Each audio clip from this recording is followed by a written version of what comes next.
Class में मेरे भाई अभी 14 सितंबर के रेलवे ग्रुप डी के परीक्षा में जो प्रश्न आया है उन सभी प्रश्नों को पूरे डिटेल के साथ एक्सप्लेन करेंगे। उसमें इसके साथ में एक्स्ट्रा फैक्ट भी देंगे ताकि आने वाले परीक्षा में अभी जो शिफ्ट बचा हुआ है, जिन भाइयों का एग्ज़ाम अभी तक नहीं हुआ है, उनके लिए एक्स्ट्रा फैक्ट देंगे ताकि इससे रिलेटेड अगर वहाँ प्रश्न आएगा तो आप लोगों से छूटे नहीं। इसमें हम लोग static, GK, current affairs, science, इन सभी को कवर करेंगे, है ना। तो हम लोग इस क्लास को स्टार्ट कर रहे हैं। आप लोग शुरू से लेके अंत तक बने रहिएगा। रुकिए ना मेरे भाई। देखिए 14 सितंबर के एग्ज़ाम में जो प्रश्न आया था, तीनों शिफ्ट का हम लोग देख लेंगे। करंट अफेयर्स, स्टैटिक, जीके और साइंस वाला पोर्शन, है ना।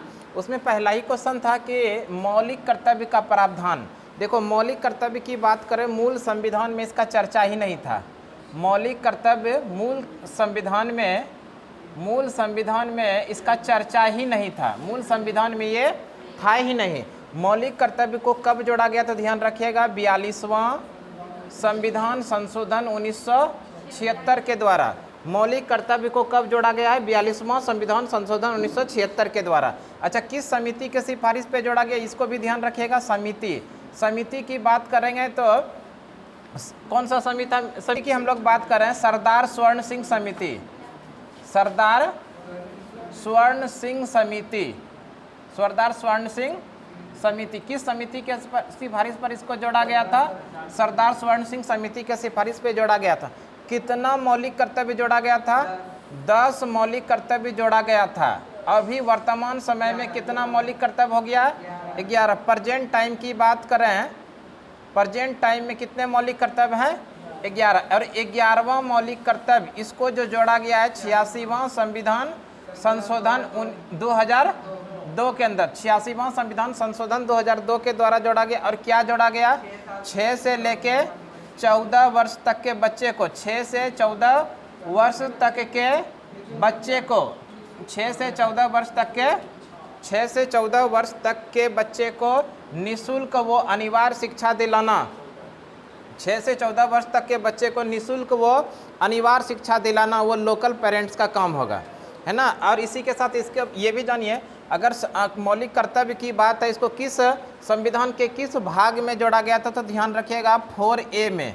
किस में जोड़ा गया था, 4A में। अनुच्छेद की बात करें तो अनुच्छेद था 51A। किस अनुच्छेद के अंदर जोड़ा गया, 51A। तो वर्तमान समय में मेरे भाई बताइए, भारतीय संविधान के अंदर कितने मौलिक कर्तव्य है, 11 मौलिक कर्तव्य है। कितना जोड़ा गया था, 10 जोड़ा गया था। कब जोड़ा गया था, 86वां संविधान, कब जोड़ा गया था, 42वां संविधान संशोधन 1976 के द्वारा। अच्छा, ये किस देश के संविधान से लिया गया बताइए, ये भी बता दीजिए। रूस के संविधान से इसको लिया गया। रूस के संविधान से मौलिक कर्तव्य का प्रावधान भारतीय संविधान के अंदर लिया गया। इससे कोई ना कोई क्वेश्चन आने वाले शिफ्ट में निश्चित रूप से दिखेगा और लगातार इससे क्वेश्चन पूछा जा रहा है। हम लोग नेक्स्ट क्वेश्चन देखते हैं। देखिए, नेक्स्ट क्वेश्चन है, देश का पहला पैरा एथलीट जिसे पद्म भूषण से सम्मानित किया गया। पैरा एथलीट मतलब कि विकलांग खिलाड़ी जिनको कि पहली बार क्या दिया गया, ऐसे पहले एथलीट जो विकलांग खिलाड़ी है उनको क्या दिया गया है, पद्म भूषण दिया गया। तो ध्यान रखिएगा, देवेंद्र झांझड़िया किनको दिया गया, देवेंद्र झांझड़िया को। और इनका संबंध किस खेल से, ये भी ध्यान रखिएगा, इनका संबंध किस खेल से, भाला फेंक से। किस खेल से संबंधित है ये, भाला फेंक से। ध्यान रखिएगा, भाला फेंक से संबंधित है। अगर भाला फेंक की बात करते हैं हम लोग मेरे भाई, जेवलिन थ्रो, भारत में भाला फेंक दिवस कब मनाया जाता है, ये भी ध्यान रखिएगा। भाला फेंक दिवस प्रत्येक वर्ष कब मनाया जाता है, तो 7 अगस्त को मनाया जाता है। भाला फेंक दिवस प्रत्येक वर्ष कब मनाया जाता है, 7 अगस्त को। मेरे भाई ध्यान से सुनिए, हुआ यूँ था कि 2021 के अंदर ओलंपिक खेल के अंदर पहली बार गोल्ड मेडल जीता था। किस खेल में, भाला फेंक में। किसने जीता था, नीरज चोपड़ा ने। इसीलिए इस तिथि को प्रत्येक वर्ष कौन सा दिवस के रूप में मनाया जाता है, भाला फेंक दिवस। ध्यान रखिएगा, भाला फेंक दिवस प्रत्येक वर्ष का किस तिथि को मनाया जाता है, 7 अगस्त को। अगर हम लोग बात करें मेरे भाई पद्म भूषण, और पद्म श्री और पद्म विभूषण। इसकी बात करें, भारत का सबसे बड़ा नागरिक सम्मान, भारत का सबसे बड़ा नागरिक सम्मान, भारत का सबसे बड़ा नागरिक सम्मान, सबसे बड़ा नागरिक सम्मान, इसको ध्यान रखिएगा। भारत का सबसे बड़ा नागरिक सम्मान जो है वो क्या है? भारत रत्न है। भारत का सबसे बड़ा नागरिक सम्मान क्या है? भारत रत्न। दूसरे स्थान पे कौन है मेरे भाई? पद्म विभूषण है। दूसरे स्थान पे कौन है? पद्म विभूषण। ध्यान रखिएगा, भारत का दूसरा सबसे सर्वोच्च सम्मान क्या है? पद्म विभूषण। तीसरा सबसे बड़ा सर्वोच्च सम्मान क्या है? पद्म भूषण है। और चौथा जो है, ध्यान रखिएगा, चौथा क्या है? पद्म श्री। तो भारत में दिया जाने वाला सबसे बड़ा नागरिक सम्मान है भारत रत्न। भारत में दिया जाने वाला दूसरा सबसे बड़ा नागरिक सम्मान है पद्म विभूषण, और तीसरा सबसे बड़ा नागरिक सम्मान है पद्म भूषण, और चौथा सबसे बड़ा नागरिक सम्मान क्या है? पद्म श्री। ये चारों पुरस्कार की शुरुआत हुई है 1954 ईस्वी में। कब शुरू हुआ है? 1954 में। हालांकि ये जो प्रश्न पूछा गया था, देश का पहला पैरा एथलीट जिन्हें पद्म भूषण से सम्मानित किया गया, और ये 2022 में सम्मानित किया गया है। कब? 2022 में। देवेंद्र झांझड़िया को किस खेल के लिए? भाला फेंक के लिए। नेक्स्ट क्वेश्चन देखते हैं हम लोग। एक क्वेश्चन जो आया हुआ था मौलिक अधिकार का रक्षक के रूप में आया था कि मौलिक अधिकार का रक्षक कौन होता है। अगर मौलिक अधिकार का रक्षक की बात करें मेरे भाई, अगर सुप्रीम हाईकोर्ट की बात करें तो हाईकोर्ट के अंदर अनुच्छेद नंबर 226 है। मौलिक अधिकार का रक्षक हाईकोर्ट के अंदर किस अनुच्छेद को कहा जाता है? अनुच्छेद नंबर 226। और अगर यही बात कहा जाए सुप्रीम कोर्ट तो अनुच्छेद नंबर 32। अनुच्छेद अगर 32 की बात करें, एक क्वेश्चन यहाँ से भी टैली किया था कि अनुच्छेद 32 के अंदर है संवैधानिक उपचारों का अधिकार। अनुच्छेद 32 के अंदर क्या है? संवैधानिक उपचारों का अधिकार। और इसी आर्टिकल 32 को डॉक्टर भीमराव अंबेडकर ने कहा है संविधान की आत्मा। अनुच्छेद 32 को, इस अनुच्छेद को, अनुच्छेद नंबर 32 को भारतीय संविधान की आत्मा किसने कहा? भीमराव अंबेडकर। ध्यान रखिएगा, वैसे अगर संविधान की आत्मा कहा जाए, संविधान की कुंजी कहा जाए तो प्रस्तावना को कहा जाता है। संविधान की आत्मा किसको कहा जाता है? प्रस्तावना को। लेकिन भीमराव अंबेडकर ने संविधान की आत्मा किसको कहा? अनुच्छेद नंबर 32। इस बात को भी ध्यान रखिएगा, संविधान की आत्मा किसे कहा जाता है? आम पब्लिक के लिए तो ध्यान रखिएगा प्रस्तावना। लेकिन भीमराव अंबेडकर ने भारतीय संविधान की आत्मा किसे कहा? अनुच्छेद नंबर 32। और इसमें अनुच्छेद नंबर 32 के अंदर सुप्रीम कोर्ट को 5 प्रकार का रीट जारी करने का अधिकार है। सुप्रीम कोर्ट को कितने प्रकार का रीट जारी करने का अधिकार है? ध्यान रखिएगा, बंदी, प्रत्यक्षीकरण, परमादेश, अधिकार परीक्षा, प्रतिषेध और उत्प्रेषण। बहुत इंपॉर्टेंट है, ध्यान रखिएगा मेरे भाई। सुप्रीम कोर्ट के अंदर अनुच्छेद 32 में कितने प्रकार का रीट जारी करने का अधिकार है? 5 प्रकार का। बंदी, प्रत्यक्षीकरण, परमादेश, अधिकार परीक्षा, प्रतिषेध और उत्प्रेषण, है ना। अनुच्छेद 32 क्या है? संवैधानिक उपचारों का अधिकार। तो इस तरह से ये जो क्वेश्चन पूछा गया था मौलिक अधिकार का रक्षक, सुप्रीम कोर्ट की बात करें तो अनुच्छेद नंबर 32। और अनुच्छेद नंबर 32 के अंदर कितने प्रकार का रीट जारी करने का अधिकार है सुप्रीम कोर्ट को? 5 प्रकार का। कौन कौन? बंदी, प्रत्यक्षीकरण, परमादेश, अधिकार परीक्षा, प्रतिषेध और उत्प्रेषण। और अगर हाई कोर्ट में बात किया जाए, हाई कोर्ट में कितने प्रकार के रीट जारी की जाती है? तो 6 प्रकार का। तो इस तरह से इस क्वेश्चन का जो सही आंसर होगा, हाई कोर्ट अगर पूछागा तो अनुच्छेद नंबर 226 होगा, और सुप्रीम कोर्ट अगर पूछा जाएगा तो क्या आ जाएगा? अनुच्छेद नंबर 32। क्लियर है। नेक्स्ट क्वेश्चन इसी में देख लेते हैं, मौलिक अधिकार से ही संबंधित। मौलिक अधिकार से अगर संबंधित आप लोगों को प्रश्न आ जाए तो छूटेगा नहीं, इस एक बार ध्यान से देख लीजिए। अगर मौलिक अधिकार की बात करें भारतीय संविधान में किस भाग में है तो ये भी ध्यान रखिएगा, ये भाग 3 के अंदर, भारतीय संविधान के अंदर भाग 3 में क्या है? मौलिक अधिकार। अनुच्छेद 12 से 35 किस अनुच्छेद के अंदर है? तो ध्यान रखिएगा, अनुच्छेद नंबर 12 से लेके 35 के बीच में क्या चीज़ है? मौलिक अधिकार। मौलिक अधिकार का प्रावधान कहाँ से लिया गया, इसको भी जानिए। मौलिक अधिकार का प्रावधान लिया गया यूएसए। अच्छा एक बात बताइए, मूल संविधान में ध्यान रखिएगा, मूल संविधान में मौलिक अधिकार कितना था? मौलिक अधिकार की संख्या 7 था। और वर्तमान समय में कितना है? वर्तमान समय में कितना है? 6 है। तो कौन सा मौलिक अधिकार को हटाया गया? तो ध्यान रखिएगा मेरे भाई, संपत्ति का अधिकार। संपत्ति के अधिकार को मौलिक अधिकार से निकाल दिया गया। मौलिक अधिकार को मौलिक अधिकार को निकाल दिया गया। कब निकाला गया है? निकाल दिया गया। ध्यान रखिएगा, संपत्ति का अधिकार जो है मौलिक अधिकार नहीं है। कब निकाला गया तो ध्यान रखिएगा, 44वां संविधान संशोधन 1978 के द्वारा निकाला गया और इसको अनुच्छेद नंबर 300A में रखा गया। कहाँ पर रखा गया? 300A में। और संपत्ति का अधिकार जो है अभी वो विधिक अधिकार है, मौलिक अधिकार वो नहीं है। क्या है? किस प्रकार का अधिकार है? विधिक अधिकार। बहुत इंपॉर्टेंट है, ध्यान रखिएगा। संपत्ति का अधिकार किस प्रकार का अधिकार है? विधिक अधिकार है। तो मौलिक अधिकार किस भाग के अंदर है? भाग 3 के अंदर है। अनुच्छेद की बात करें तो 12 से 35 है। प्रावधान कहाँ से लिया गया है? यूएसए से लिया गया। मूल संविधान में मौलिक अधिकार की संख्या कितना था?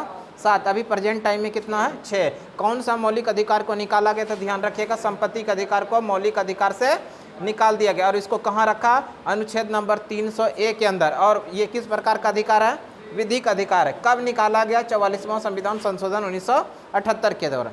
अब देखते हैं नेक्स्ट क्वेश्चन क्या पूछा गया। देखिए, एक क्वेश्चन जो पूछा गया था मेरे भाई, विद्युत मोटर किस ऊर्जा को किस ऊर्जा में बदलता है? तो ध्यान रखिएगा, विद्युत मोटर विद्युत ऊर्जा को यांत्रिक ऊर्जा में बदलता है। विद्युत ऊर्जा को किस में बदलता है? यांत्रिक ऊर्जा में। ध्यान रखिएगा, इंपॉर्टेंट क्वेश्चन है, ये पूछा गया था कि विद्युत मोटर किस ऊर्जा को किस ऊर्जा में बदलता है। तो ध्यान रखिएगा, विद्युत मोटर जो है विद्युत ऊर्जा को यांत्रिक ऊर्जा में। और आने वाले शिफ्ट में ये प्रबल संभावना है कि डायनमो पूछ ले या फिर जनरेटर पूछ ले। अगर डायनमो पूछेगा तो ध्यान रखिएगा, जनरेटर या डायनमो दोनों में से कुछ भी पूछ ले तो ध्यान रखिएगा, यांत्रिक ऊर्जा को विद्युत ऊर्जा में, यांत्रिक ऊर्जा को किस में बदलेगा? ये विद्युत ऊर्जा में। बहुत इंपॉर्टेंट है, विद्युत ऊर्जा में। अच्छा, एक क्वेश्चन और बता दीजिए, अगर आप लोगों को लाउड स्पीकर पूछ ले, लाउड स्पीकर पूछ ले तो ध्यान रखिएगा, विद्युत ऊर्जा को ध्वनि ऊर्जा में बदलता है। लाउड स्पीकर किसको बदलता है? विद्युत ऊर्जा को ध्वनि ऊर्जा में। नेक्स्ट क्वेश्चन देखते हैं। एक क्वेश्चन जो पूछा गया था मेरे भाई, भटनागर पुरस्कार किस क्षेत्र में दिया जाता है? तो भटनागर पुरस्कार विज्ञान में दिया जाता है, साइंस के अंदर। भटनागर पुरस्कार विज्ञान, भटनागर पुरस्कार किस क्षेत्र में दिया जाता है? विज्ञान, यानी साइंस के अंदर दिया जाता है। ध्यान रखिएगा, बहुत इंपॉर्टेंट है। अगर होमी जहांगीर भाभा पुरस्कार पूछे तो ये जो पुरस्कार दिया जाता है परमाणु विज्ञान के क्षेत्र में, इसको भी ध्यान रखिएगा। ये किस में दिया जाता है? परमाणु विज्ञान के क्षेत्र में, परमाणु विज्ञान के क्षेत्र में दिया जाता है होमी जहांगीर भाभा पुरस्कार। भटनागर पुरस्कार किस क्षेत्र में दिया जाता है? विज्ञान के क्षेत्र में। अच्छा मेरे भाई, कमेंट बॉक्स में आप लोग फटाफट छापिए कि भारत की ओर से पहले ऐसे व्यक्ति जिनको नोबेल पुरस्कार दिया गया, किस पुस्तक के लिए दिया गया, कब दिया गया और किस क्षेत्र में दिया गया। इस सारे प्रश्न का आंसर आप कमेंट बॉक्स में फटाफट छापिए। मेरे भाई, अगला क्वेश्चन जो आया हुआ था, एकता दिवस कब मनाया जाता है? तो ध्यान रखिएगा, एकता दिवस जो मनाया जाता है 31 अक्टूबर को। एकता दिवस कब मनाया जाता है? 31 अक्टूबर को मनाया जाता है। किनका जन्मदिन? ध्यान रखिएगा, सरदार वल्लभ भाई पटेल, सरदार वल्लभ भाई पटेल, इनका जन्मदिन हम लोग किस रूप में मनाते हैं? एकता दिवस के रूप में। कब मनाते हैं? 31 अक्टूबर को। सरदार वल्लभ भाई पटेल की बात करते हैं हम लोग। सरदार वल्लभ भाई पटेल को अगर बात करें 1928 का बारदोली सत्याग्रह, 1928 का बारदोली सत्याग्रह, बारदोली सत्याग्रह का नेतृत्व किसने किया था? सरदार वल्लभ भाई पटेल ने। 1928 का बारदोली सत्याग्रह का नेतृत्व सरदार वल्लभ भाई पटेल। सरदार वल्लभ भाई पटेल को लौह पुरुष के नाम से भी जानते हैं। किस नाम से जानते हैं? लौह पुरुष। सरदार वल्लभ भाई देश के पहले गृह मंत्री हुए। देश के पहले गृह मंत्री, स्वतंत्र भारत के पहले गृह मंत्री कौन थे? सरदार वल्लभ भाई पटेल, गृह मंत्री। सरदार वल्लभ भाई पटेल का जो प्रतिमा है, statue of unity, Sardar Vallabh भाई पटेल का जो प्रतिमा है किस नाम से जानते हैं? Statue of unity. कहाँ पर है? गुजरात के केवड़िया में, साधु बेट द्वीप के अंदर है। अगर इसकी ऊंचाई की बात करें 182 मीटर है। इसका जो डिजाइन तैयार किया है राम सुतार ने, है ना। तो ध्यान रखिएगा, इस तरह से ये क्वेश्चन। एकता दिवस 31 अक्टूबर को मनाया जाता है। सरदार वल्लभ भाई पटेल की जयंती मनाया जाता है। सरदार वल्लभ भाई पटेल देश के पहले गृह मंत्री हुए और देश के पहले उप प्रधानमंत्री भी हुए, है ना। और 1928 के बारदोली सत्याग्रह का नेतृत्व किया था। सरदार वल्लभ भाई पटेल के नाम के आगे सरदार कैसे जुटा? तो इसी बारदोली सत्याग्रह से खुश होकर के बारदोली की महिलाओं ने इनको सरदार की उपाधि दिया। नेक्स्ट क्वेश्चन देखते हैं मेरे भाई। अगला क्वेश्चन देखने के पहले इसको भी देख लीजिए, सुशासन दिवस, ये भी पूछा जा सकता है। सुशासन दिवस, सुशासन दिवस प्रत्येक वर्ष कब मनाया जाता है? ध्यान रखिएगा, सुशासन दिवस की बात करें 25 दिसंबर को मनाया जाता है। 25 दिसंबर को सुशासन दिवस मनाया जाता है। किनका जन्मदिन? अटल बिहारी वाजपेयी। अटल बिहारी वाजपेयी, अटल बिहारी वाजपेयी, अटल बिहारी वाजपेयी का जन्मदिन किस रूप में मनाया जाता है? सुशासन दिवस। एक क्वेश्चन और ध्यान रखिएगा, पराक्रम दिवस मेरे भाई, पराक्रम दिवस। पराक्रम दिवस किसका जयंती मनाते हैं हम लोग? तो ध्यान रखिएगा, पराक्रम दिवस में सुभाष चंद्र बोस, सुभाष चंद्र बोस का जयंती, सुभाष चंद्र बोस का जन्मदिन। सुभाष चंद्र बोस का जन्मदिन किस रूप में मनाते हैं? पराक्रम दिवस। कितने तारीख को मनाते हैं? 23 जनवरी को। कब मनाते हैं मेरे भाई? 23 जनवरी। अगर हम लोग बात करें सुभाष चंद्र बोस का, सुभाष चंद्र बोस, इसी ने एक प्रसिद्ध नारा दिया था, तुम मुझे खून दो मैं तुम्हें आज़ादी दूंगा। दिल्ली चलो का नारा सुभाष चंद्र बोस, है ना? तुम मुझे खून दो मैं तुम्हें आज़ादी दूंगा, सुभाष चंद्र बोस। दिल्ली चलो सुभाष चंद्र बोस। जय हिंद सुभाष चंद्र बोस। इसी का एक प्रसिद्ध पुस्तक है the struggle of my life. The struggle of my life पुस्तक किसका लिखा गया है? सुभाष चंद्र बोस। सुभाष चंद्र बोस भारतीय राष्ट्रीय कांग्रेस के अध्यक्ष बने थे। 1938 के हरिपुरा अधिवेशन की अध्यक्षता किया था और 1939 का त्रिपुरी अधिवेशन की अध्यक्षता किया था सुभाष चंद्र बोस। और सुभाष चंद्र बोस ने 1939 ईस्वी में ही फॉरवर्ड ब्लॉक की भी स्थापना किया था। नेक्स्ट क्वेश्चन देखते हैं। देखो मेरे भाई, नेक्स्ट क्वेश्चन जो पूछा गया था, जिप्सम को प्लास्टर ऑफ पेरिस में बदलने की प्रक्रिया, यानी कैसे बदला जाएगा? जिप्सम को प्लास्टर ऑफ पेरिस बनाने के लिए क्या करना पड़ेगा? तो ध्यान रखिएगा, जिप्सम यानी CaSO4 × 2H2O, CaSO4 × 2H2O को 373 केल्विन पर गर्म किया जाएगा। कितना पर? 373 केल्विन पर गर्म किया जाएगा। तो वहाँ से हमको क्या मिलेगा? Plaster of Paris, POP, CaSO4 × ½ H2O। और इसमें कितना अणु निकाला जाएगा? 1.5 अणु निकाल लिया जाएगा। ध्यान रखिएगा, 1.5 अणु निकालने के बाद वो क्या बन जाएगा? POP यानी प्लास्टर ऑफ पेरिस। अगर प्लास्टर ऑफ पेरिस की बात करें, इसका क्या यूज होता है मेरे भाई? तो प्लास्टर ऑफ पेरिस का जो यूज होगा, हाँ, अगर किसी व्यक्ति का हड्डी टूट जाता है तो उसको जोड़ने के लिए किसका यूज किया जाता है? Plaster of Paris. मूर्ति का जो सांचा बनाया जाता है, उसमें क्या यूज किया जाता है? Plaster of Paris. घर में अगर आप लोग पेंट करवाते हैं, उसमें भी क्या यूज होता है? Plaster of Paris. ये सारे यूज किसका है? प्लास्टर ऑफ पेरिस का। नेक्स्ट क्वेश्चन देखते हैं। देखिए मेरे भाई, जो क्वेश्चन पूछा गया था एग्जाम में, क्वेश्चन पूछा गया था आर्य समाज के संस्थापक।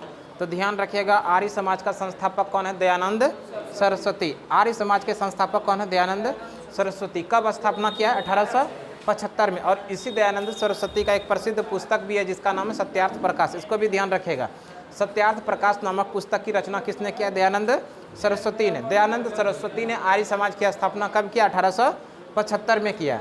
और इसी के साथ इसको भी देख लेते हैं, ब्रह्म समाज। अगर ब्रह्म समाज की स्थापना की बात करें, 1828 में राजा राम मोहन राय ने ब्रह्म समाज की स्थापना कब किया? 1828 में। और राजा राम मोहन राय ने ही एक प्रसिद्ध पत्रिका लिखा जिसका नाम है संवाद कौमुदी। इसको भी ध्यान रखिएगा, संवाद कौमुदी नामक पत्रिका का प्रकाशन किसने किया? राजा राम मोहन राय। और इसी के साथ इसको भी ध्यान रखिएगा, रामकृष्ण मिशन की स्थापना 1897 ईस्वी में किया गया। किसके द्वारा?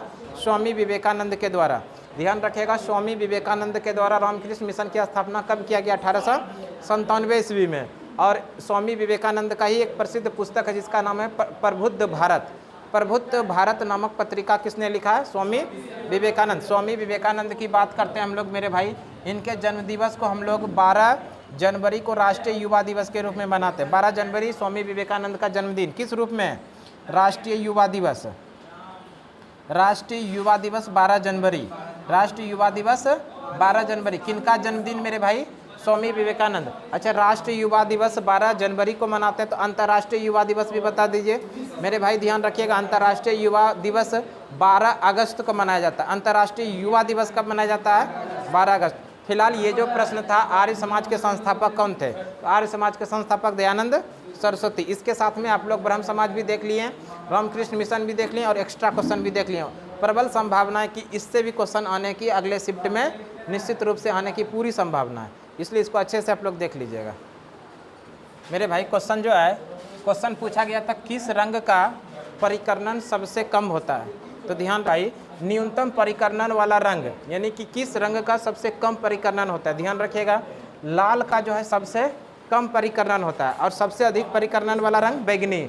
जिस रंग का परिकर्णन कम होगा उस रंग का तरंगधैर्य अधिक होगा। ध्यान रखिएगा, जिस रंग का परिकर्णन कम होगा उस रंग का तरंगदैर्घ्य क्या होगा, अधिक। इसीलिए तरंगदैर्घ्य अधिक होने के कारण लाल रंग दूर से भी दिखाई पड़ जाता है स्पष्ट।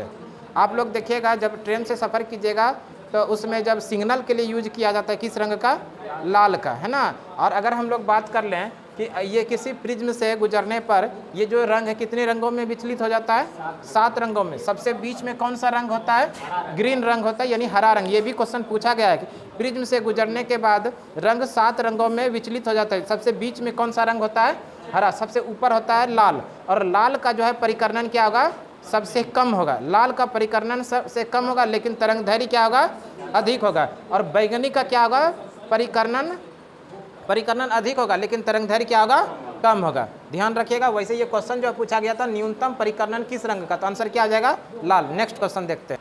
एक क्वेश्चन पूछा गया था 44वें नंबर का शतरंज ओलंपियाड। मेरे भाई ये शतरंज 44वें नंबर का ओलंपियाड जो था रूस की राजधानी मॉस्को में होने वाला था, लेकिन इसको चेंज करके कहाँ किया गया मेरे भाई, बताइए, चेन्नई के अंदर। यही क्वेश्चन पूछा गया था कि 44वें नंबर का शतरंज ओलंपियाड का आयोजन कहाँ किया जाएगा, तो ध्यान रखिएगा कहाँ पर, चेन्नई। कहाँ पर पहले किया जाना था, मॉस्को, रूस की राजधानी है मॉस्को, लेकिन अब कहाँ किया जाएगा, चेन्नई। मेरे भाई एक क्वेश्चन आप लोग बताइए कि ये चेन्नई का नाम चेन्नई पहले ये किस नाम से जाना जाता था, मद्रास से इसका नाम बदल के चेन्नई कब किया गया, कमेंट बॉक्स में फटाफट छापिए। मद्रास का नाम बदल के चेन्नई कब किया गया, और इसी चेन्नई के अंदर 44वें नंबर का शतरंज ओलंपियाड का आयोजन किया जाएगा। नेक्स्ट क्वेश्चन देखते हैं। मेरे भाई पेट्रोलॉजी में किसका अध्ययन किया जाता है, ध्यान रखिएगा, जीवाश्म। किसका अध्ययन किया जाता है, जीवाश्म का, जीवाश्म। पेट्रोलॉजी में किसका अध्ययन किया जाता है, जीवाश्म। नेक्स्ट क्वेश्चन देखते हैं। पेट्रोलॉजी में चट्टानों का अध्ययन, चट्टानों का अध्ययन, और चट्टानों का अध्ययन जो किया जाता है किस विधि से, चट्टानों की आयु की गणना, हाँ, चट्टानों की आयु जो ज्ञात किया जाता है वो यूरेनियम विधि से। यूरेनियम किस विधि से ज्ञात किया जाता है, यूरेनियम। और जीवाश्म का अध्ययन देखिए तो एक बार, जीवाश्म का अध्ययन एक बार सर्च करके देखिए।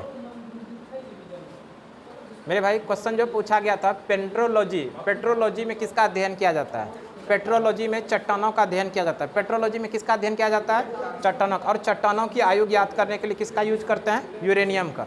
चट्टानों का आयु ज्ञात करने के लिए किसका प्रयोग करते हैं, यूरेनियम का। वैसे आप लोग ध्यान रखिएगा जीवाश्म को भी, अगर जीवाश्म की बात करें, जीवाश्म का अध्ययन क्या कहलाता है, पैलेंटोलॉजी। जीवाश्म का अध्ययन क्या कहलाता है, पैलेंटोलॉजी। और जीवाश्म का जो आयु ज्ञात किया जाता है किसके द्वारा, कार्बन 14 विधि द्वारा। जीवाश्म का आयु कैसे ज्ञात किया जाता है, कार्बन 14 विधि के द्वारा। और जीवाश्म का अध्ययन क्या कहलाता है, पैलेंटोलॉजी। फिलहाल जो ये प्रश्न पूछा गया था पेट्रोलॉजी में किसका अध्ययन किया जाता है, तो चट्टानों का अध्ययन किया जाता है। और चट्टानों की आयु कैसे ज्ञात किया जाता है, यूरेनियम के द्वारा। नेक्स्ट क्वेश्चन देखते हैं हम लोग। नेक्स्ट क्वेश्चन क्या था, देखिए एक क्वेश्चन जो पूछा गया था मेरे भाई, पानी के अंदर पानी में गिरा हुआ पेंसिल टेढ़ा दिखाई पड़ता है। तो ध्यान रखिएगा, ये पानी के अंदर कोई भी वस्तु गिरा हुआ टेढ़ा दिखाई पड़े, ऊपर उठा हुआ दिखाई पड़े, है ना, टेढ़ा मेढ़ा दिखाई पड़े, वो किसके कारण होता है, प्रकाश के अपवर्तन के कारण। ध्यान रखिएगा, इंपॉर्टेंट क्वेश्चन है। प्रकाश के अपवर्तन किसके कारण होता है मेरे भाई, प्रकाश के अपवर्तन के कारण होता है। कोई भी वस्तु बाल्टी में रखा गया, पानी के अंदर गिरा हुआ सिक्का ऊपर उठा हुआ दिखाई पड़ता है, किसके कारण होता है, अपवर्तन के कारण। मुड़ा हुआ दिखाई पड़ता है, किसके कारण, अपवर्तन के कारण। टेढ़ा मेढ़ा दिखाई पड़े, वो सारा चीज़ किसके कारण होता है, ध्यान रखिएगा, प्रकाश के अपवर्तन। जो पानी में वस्तु गिरा हुआ है, टेढ़ा दिखाई पड़े, मुड़ा हुआ दिखाई पड़े, उठा हुआ दिखाई पड़े, नीचे डूबा हुआ दिखाई पड़े, वो सभी किसके कारण होता है, अपवर्तन के कारण। अगर आप लोग से पूछा जाए ऑप्टिकल फाइबर, प्रकाशीय तंतु किस सिद्धांत पे कार्य करता है, तो अब पूर्ण आंतरिक परावर्तन पे। मरीचिका बनना किसके कारण, पूर्ण आंतरिक परावर्तन। तारे का टिमटिमाना, पूर्ण आंतरिक परावर्तन। आप लोग एक क्वेश्चन इसको भी ध्यान रखिएगा, ऑप्टिकल फाइबर के जनक किसे कहते हैं, नरेंद्र सिंह कपानी। नरेंद्र सिंह कपानी, ऑप्टिकल फाइबर के जनक नरेंद्र सिंह कपानी। नेक्स्ट क्वेश्चन हम लोग देखते हैं। देखिए क्वेश्चन जो पूछा गया था मेरे भाई, मोजले ने आवर्त सारणी का आधार क्या बताया। मोजले ने आवर्त सारणी का जो आधार बताया था वो परमाणु क्रमांक बताया था। मोजले के द्वारा आवर्त सारणी का आधार क्या बताया गया था? परमाणु क्रमांक। और मोजले ने आधुनिक आवर्त सारणी दिया है, आधुनिक आवर्त सारणी, आधुनिक आवर्त सारणी, ध्यान रखिएगा। आधुनिक आवर्त सारणी का खोज किसने किया? मोजले ने। और इस मोजले ने आवर्त सारणी जो दिया किस आधार पर दिया? परमाणु क्रमांक के आधार पर दिया। और मेंडलीफ ने जो केवल दिया रहे कि आवर्त सारणी का खोज, ध्यान रखिएगा, आवर्त सारणी का खोज, आवर्त सारणी का खोज, आवर्त सारणी का खोज किसने किया था? मेंडलीफ ने। और मेंडलीफ ने जो अपना आधार दिया था वो क्या दिया था? परमाणु द्रव्यमान। ध्यान रखिएगा, आवर्त सारणी का खोज किसके द्वारा? मेंडलीफ के द्वारा। और इस मेंडलीफ ने इसको जो आधार दिया था परमाणु सारणी का आधार क्या दिया था? परमाणु द्रव्यमान दिया था। और इसको भी ध्यान रखिए, न्यूलैंड ने अष्टक का नियम दिया है। न्यूलैंड ने क्या दिया है? अष्टक का नियम। नेक्स्ट क्वेश्चन देखते हैं। एक क्वेश्चन जो आया था एड्स से, एड्स दिवस कब मनाया जाता है? अगर एड्स की बात करें मेरे भाई, एक्वायर्ड इम्यूनो डिफिशिएंसी सिंड्रोम, ये फुल फॉर्म भी याद रख लीजिएगा, acquired immuno deficiency syndrome. Full form क्या होता है? Acquired immuno deficiency syndrome. और एड्स जो होता है वो वायरस के कारण होता है। कौन सा वायरस? इसको भी ध्यान रखिएगा, HIV। कौन सा वायरस? HIV। एड्स दिवस जो मनाया जाता है प्रत्येक वर्ष 1 दिसंबर को मनाया जाता है। एड्स दिवस कब मनाया जाता है? 1 दिसंबर। और इसकी जांच के लिए एलिसा टेस्ट कराया जाता है, जांच के लिए एलिसा टेस्ट। इसको भी याद रखिएगा, टी लिम्फोसाइट। अगर एड्स आ जाए और आप लोगों को ऑप्शन में दिख जाए टी लिम्फोसाइट तो आंसर कर दीजिएगा। एड्स अगर आपको दिख जाए क्वेश्चन में और ऑप्शन में दिख जाए टी लिम्फोसाइट तो ऑप्शन आंसर कर देना। अगर वैसे बात किया जाए कि एड्स से प्रभावित अंग क्या है तो प्रतिरक्षा तंत्र। एड्स से प्रभावित अंग कौन सा है? प्रतिरक्षा तंत्र। याद रहेगा, ads acquired immuno deficiency syndrome किस वायरस के कारण होता है? HIV। दिवस कब मनाया जाता है? 1 दिसंबर। जांच जो है ELISA test. T lymphocyte option में दिख जाए आंसर कर दीजिएगा। प्रभावित अंग क्या है? प्रतिरक्षा प्रणाली, सॉरी तंत्र। नेक्स्ट क्वेश्चन देखते हैं। देखिए नेक्स्ट क्वेश्चन जो पूछा गया था मेरे भाई कि कॉमनवेल्थ गेम में भारतीय क्रिकेट महिला टीम ने कौन सा मेडल जीती? तो ध्यान रखिएगा, इसने सिल्वर मेडल जीती। कौन सा मेडल जीती? रजत पदक जीती है। और स्वर्ण पदक कौन जीती? तो ध्यान रखिएगा, ऑस्ट्रेलिया टीम ने, है ना। कॉमनवेल्थ गेम में भारतीय क्रिकेट महिला टीम ने कौन सा मेडल जीती? सिल्वर मेडल, सिल्वर मेडल जीती। और इसमें गोल्ड मेडल किसने जीती? किस टीम ने? ऑस्ट्रेलिया की टीम ने। ये भी ध्यान रखिएगा, क्रिकेट महिला टीम की कप्तान कौन थी? हरमनप्रीत कौर। ये भी ध्यान रखिएगा, क्रिकेट महिला टीम की कप्तान कौन थी? हरमनप्रीत कौर। और इसके साथ में इसको भी ध्यान रखना है, उप कप्तान स्मृति मंदाना। उप कप्तान कौन थे? स्मृति मंदाना। अगर हम लोग बात करें कि कॉमनवेल्थ गेम 2022 में जो संपन्न हुआ, इसका आयोजन स्थल कहाँ था? बर्मिंघम में था। कहाँ पर हुआ? बर्मिंघम में। और ये जो है यूके वाला बर्मिंघम है। अगर हम लोग बात करें भारत किस स्थान पे रहा, तो चौथे स्थान पे रहा। कुल मेडल की बात करें तो कितना मेडल जीता? 61 मेडल जीता। गोल्ड कितना जीता? 22 गोल्ड मेडल जीता। पहले स्थान पे कौन सा देश रहा? ऑस्ट्रेलिया रहा है ना। ध्यान रखिएगा। नेक्स्ट क्वेश्चन देखते हैं। देखिए नेक्स्ट क्वेश्चन है मेरे भाई, नेशनल गेम 2023 का मेजबानी कौन सा राज्य करेगा? ये भी पूछा गया था। नेशनल गेम 2023 इसका जो मेजबानी करेगा मेरे भाई, ध्यान रखिएगा, गोवा। कहाँ पर इसका मेजबानी किया जाएगा? किस राज्य के अंदर? गोवा में। और आप ये भी जान लीजिए कि 2022 के अंदर ये वाला जो खेल का आयोजन होगा नेशनल गेम, ये कहाँ पर होगा? तो ध्यान रखिएगा, गुजरात में। 2022 में कहाँ पर होगा? गुजरात में। और 2023 में कहाँ पर होगा? गोवा के अंदर, है ना। 2023 में होगा गोवा में और 2022 में होगा गुजरात के अंदर। तो मेरे भाई आज की क्लास हम लोग यहीं तक रहने देते हैं। जो क्वेश्चन हम लोगों को अवेलेबल हो पाया 14 सितंबर 2022 का ग्रुप डी का क्वेश्चन हम आप लोगों तक शेयर किए, इसको पूरा डिस्कस किए। हमें उम्मीद है कि आपको ये क्लास बहुत अच्छा लगा होगा।